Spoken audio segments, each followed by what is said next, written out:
السلام علیکم ورحمۃ اللہ وبرکاتہ۔ قرآن مجید کے مضامین کا پارہ وار خلاصہ یہ سلسلہ ہمارا چل رہا ہے۔ آج اس سلسلے میں 29واں پارہ ہمارے سامنے ہے۔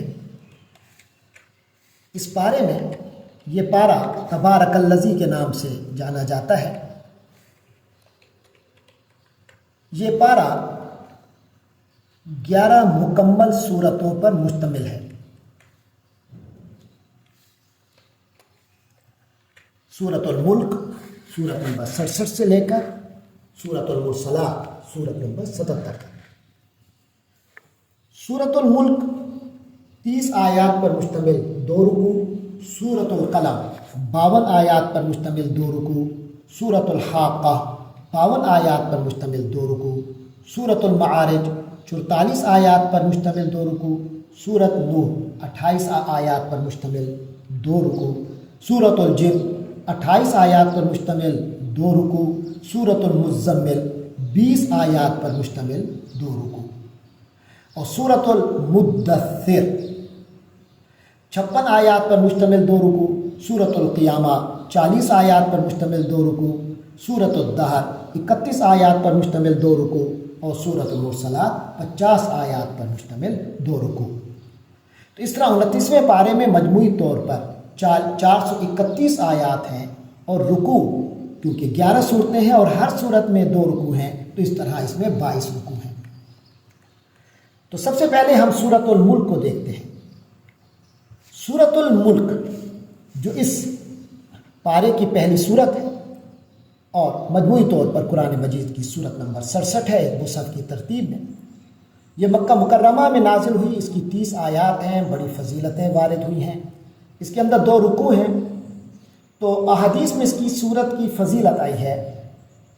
حضرت ابو ہریرہ رضی اللہ تعالی عنہ کے حوالے سے مختلف کتب حدیث میں روایت ہے کہ رسول اکرم صلی اللہ علیہ وسلم فرماتے ہیں کہ قرآن کریم میں 30 آیات والی ایک ایسی صورت ہے جو اپنے پڑھنے والے کے لیے سفارش کرتی ہے۔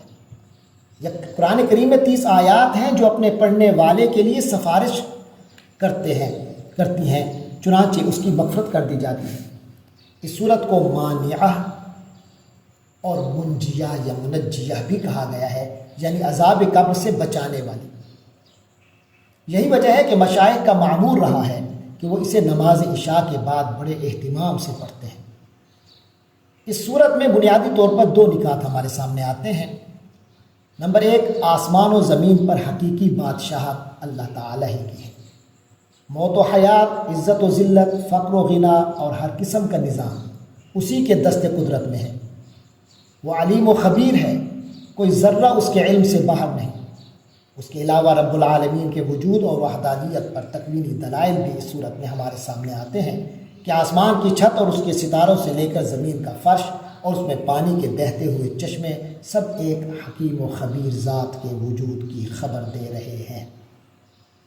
اس صورت میں قیامت کو جھٹلانے والوں کا انجام اور دوزخ کا منظر پیش کیا گیا ہے کہ وہ جوش مار رہی ہوگی، یوں لگے گا کہ غصے کے مارے پھٹ ہی جائے گی۔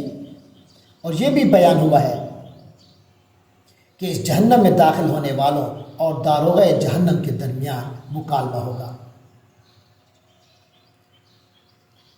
اس کے بعد ہمارے سامنے دوسری صورت سورۃ القلم آتی ہے۔ یہ مکہ مکرمہ میں نازل ہوئی۔ یہ بھی 2 رکوعوں پر مشتمل ہے اور اس کے 2 رکوع 52 آیات پر مشتمل ہے۔ اس صورت کے مضامین کے خلاصے کے طور پر 3 نکات ہمارے پیش نظر ہیں۔ نمبر 1، حضور اکرم صلی اللہ علیہ وسلم کی عظیم اخلاق کا بیان۔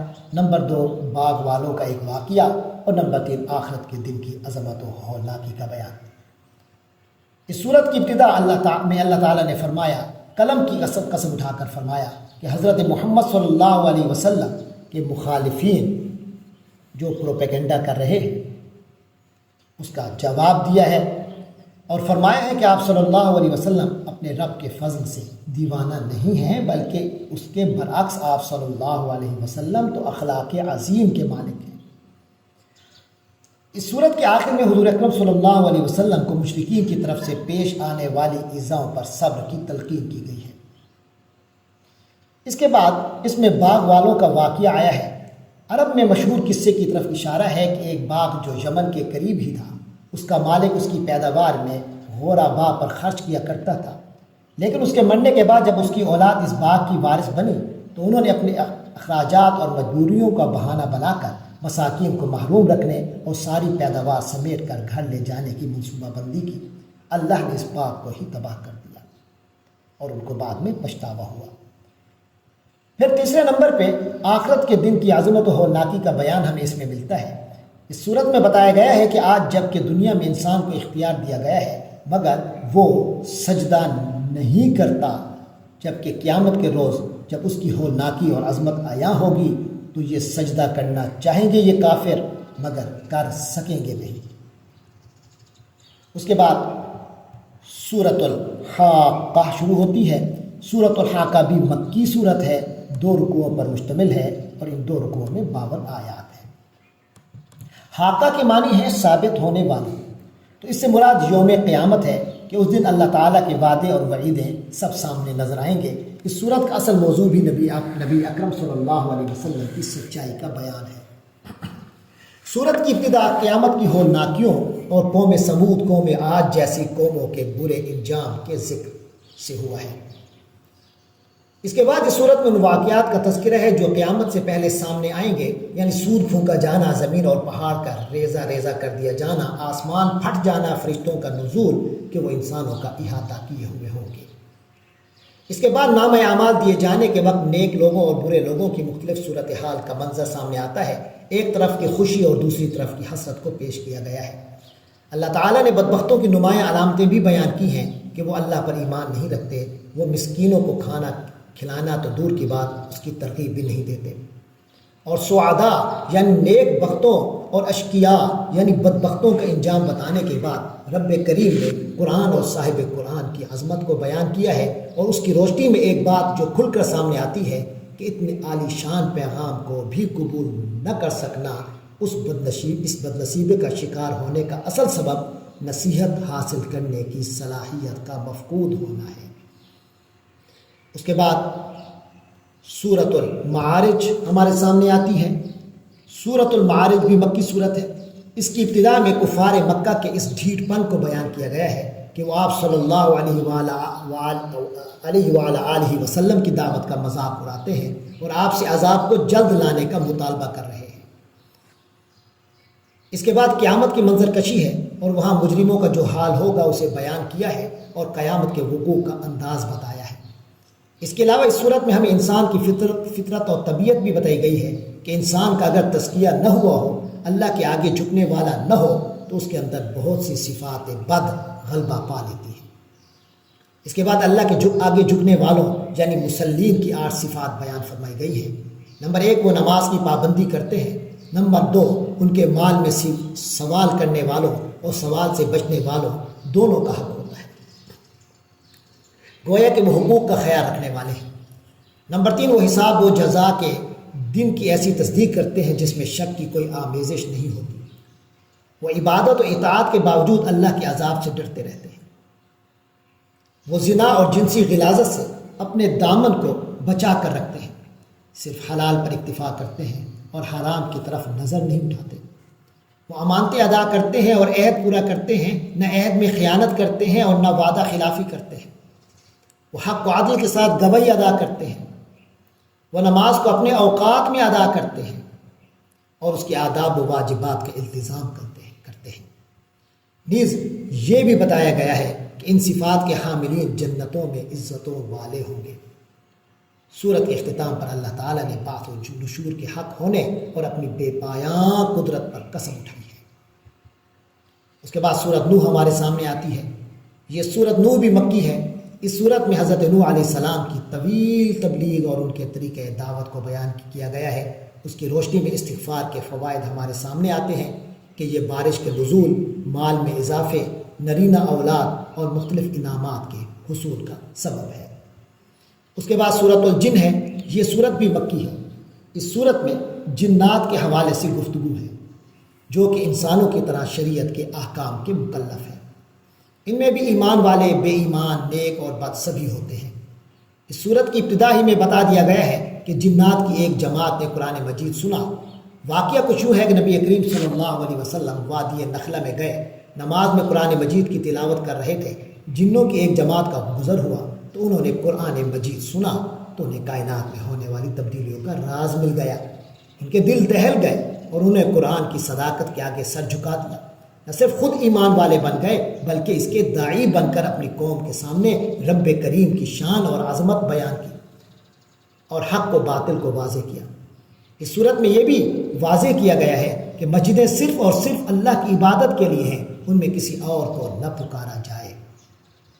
اس کے بعد سورۃ المزمل ہمارے سامنے آتی ہے۔ یہ بھی 2 رکوعوں پر مشتمل مکی صورت ہے، اس میں 20 آیات ہیں۔ اس صورت میں نبی پاک صلی اللہ علیہ وسلم کی سیرت مبارکہ کا بیان ہے۔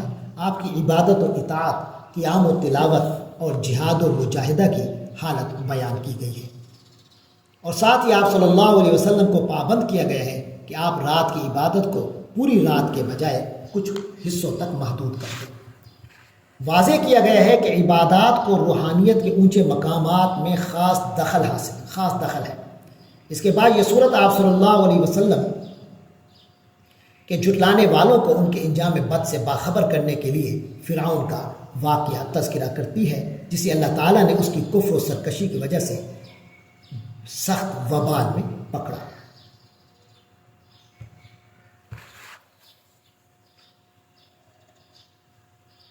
اس کے بعد ہمارے سامنے سورۃ المدثر ہے۔ یہ بھی 2 رکوعوں پر مشتمل ایک مکی صورت ہے، اس کی 56 آیات ہیں۔ اس صورت کی ابتدا میں نبی اکرم صلی اللہ علیہ وسلم کو تبلیغ کے لیے اٹھ کھڑے ہونے اور ان تکلیفوں پر صبر کرنے اور اپنے رب کی کبریائی بیان کرنے کا حکم دیا گیا ہے۔ اس کے بعد مجرموں اور مخالفوں کو اس دن کے عذاب سے ڈرایا گیا ہے جو ان کے لیے بڑا سخت ثابت ہوگا۔ ساتھ ہی اس بدترین دشمن کی طرف بھی اشارہ ہے۔ روایات میں اس کا نام ولید بن مغیرہ آیا ہے، جو قرآن سنتا تھا اور پہچانتا بھی تھا کہ یہ اللہ کا کلام ہے، لیکن بڑا آدمی ہونے کے گھمنڈ میں کفر و انکار پر ڈٹا رہا اور قرآن کے بارے میں مخالفانہ پروپیگنڈا کرتا رہا۔ پھر جہنم اور اس کے داروغوں کا تذکرہ ہے جن کا سامنا کفار و فجار کو کرنا پڑے گا۔ اس کے علاوہ اس صورت میں جنتیوں اور جہنمیوں کا مکالمہ ہمارے سامنے آتا ہے، جس سے جہنم میں داخل ہونے والے اپنے جہنم میں داخل ہونے کے 4 اسباب بیان کریں گے۔ نمبر 1، نمازی نہیں تھے۔ نمبر 2، مسکینوں کو کھانا نہیں کھلاتے تھے۔ نمبر 3، کج بحثی اور گمراہی کی حمایت میں خوب حصہ لیتے تھے۔ نمبر 4، قیامت کا انکار کرتے تھے۔ سورت کے آخر میں یہ اعلان ہے کہ قرآن ایک نصیحت ہے، جو چاہے اس سے نصیحت حاصل کر سکتا ہے، اور حتمی معاملہ اللہ تعالیٰ کی مشیت سے ہی طے ہوتا ہے۔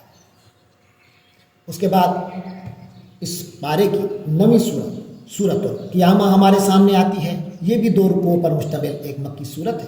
اس صورت کا موضوع اس کے نام سے ہی واضح ہے۔ اس میں مرنے کے بعد کی زندگی یعنی بعث بعد الموت پر بیان ہے۔ قیامت کے مصائب، سختیوں اور عذاب کا تذکرہ ہے۔ اس میں بتایا گیا ہے کہ جب قیامت قائم ہوگی، انسان حیران ہوگا اور کہے گا این المفر، کہاں بھاگ کر جاؤں، لیکن وہاں نہ کوئی بھاگ سکتا ہے اور نہ اپنے رب کی پکڑ سے بچ سکتا ہے۔ اس صورت کے اگلے حصے میں رسول اکرم صلی اللہ علیہ وسلم کے اس اہتمام کا تذکرہ ہے جو آپ کو قرآن کی حفاظت کے پیش نظر مشقت اٹھانا پڑتی تھی۔ جب نبی کریم صلی اللہ علیہ وسلم پر وحی نازل ہوتی تو آپ جلدی جلدی پڑھتے کہ کہیں بھول نہ جاؤں۔ اللہ تعالیٰ نے فرمایا نبی کریم صلی اللہ علیہ وسلم آپ جلدی نہ کیجیے، بلکہ غور سے سنیے، اسے جمع کرنے، محفوظ کرنے، باقی رکھنے اور بیان کرنے کی ذمہ داری ہماری ہے۔ اس صورت میں سعداء اور اشقیاء کی 2 کیٹیگریز بھی ہمارے سامنے آتی ہیں کہ سعداء کے چہرے روشن ہوں گے اور وہ رب کریم کی زیارت سے مشرف ہوں گے، جبکہ دوسری طرف اشقیاء کے چہرے سیاہ اور بد رونق ہوں گے، بد رنگ ہو جائیں گے، کیونکہ انہیں اپنا انجام جہنم میں پھینکا جانا نظر آ رہا ہوگا۔ اختتام پر حشر و معاد کے یقینی ہونے کا تذکرہ ہے اور ساتھ ہی دلیل کے ساتھ اس بات کو سمجھایا گیا ہے۔ اس کے بعد 10ویں سورت اس پارے کی سورۃ الدہر ہمارے سامنے ہے۔ یہ سورت مدنی ہے۔ ہیں اس میں بھی 2 رکوع۔ تو مدنی ہونے کے باوجود ہم دیکھتے ہیں کہ اس کے مضامین مکی صورتوں جیسے ہیں۔ اس میں جنت اور جنت کی نعمتوں، جہنم اور جہنم کے عذاب کا بیان ہے۔ اس صورت کی ابتدا میں انسان کی پیدائش اور بنیادی صلاحیتوں کے حوالے سے اللہ تعالیٰ کی قدرت عظیمہ کا بیان ہے، اور وضاحت ہے کہ ان نعمتوں کو پانے کے بعد انسان 2 گروہوں میں تقسیم ہو گئے۔ کچھ تو ان نعمتوں کا حق ادا کرنے کی کوشش میں رہتے ہیں اور بعض ناشکرے ہیں۔ اس کے بعد کافروں کے لیے اللہ نے جو عذاب تیار کر رکھا ہے اس کا حوالہ ہے، اور شکر گزاروں کے لیے جو انعام مہیا ہوں گے ان کو بیان کیا گیا ہے۔ ساتھ ہی ان کی 3 نشانیاں بھی بیان کی گئی ہیں۔ ایک یہ کہ وہ جب کوئی نظر مان لیتے ہیں تو اسے پورا کرتے ہیں۔ نمبر 2، قیامت کے دن سے ڈرتے ہیں۔ نمبر 3، وہ محض اللہ تعالیٰ کی رضا کے لیے مسکینوں، یتیموں اور قیدیوں کو کھانا کھلاتے ہیں۔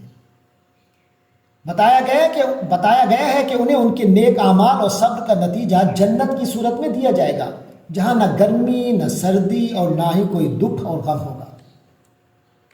سورت کے اختتام پر حضرت محمد صلی اللہ علیہ وسلم کو خطاب کر کے قرآن کے نزول کے انداز اور اس حوالے سے حضور پاک صلی اللہ علیہ وسلم کی ذمہ داریوں کو بیان کیا گیا ہے، اور تبلیغ و عبادت کے حوالے سے کچھ ہدایات دی گئی ہے۔ اس کے بعد ہمارے اس پارے کی آخری صورت سورۃ المرسلات آتی ہے۔ یہ مکی صورت ہے، 2 رکوعوں پر مشتمل ہے، اور یہ 2 رکوع 50 آیات پر مشتمل ہے۔ اس کی ابتدا ہی میں اس بات پر 5 قسمیں کھائی گئی ہیں کہ قیامت اور حساب و جزا کا معاملہ ہو کر رہے گا۔ اس کے بعد اس صورت میں قیامت کے وقوع کے وقت آسمان، پہاڑ اور ستاروں کی تباہ کن حالت کا نقشہ کھینچا گیا ہے۔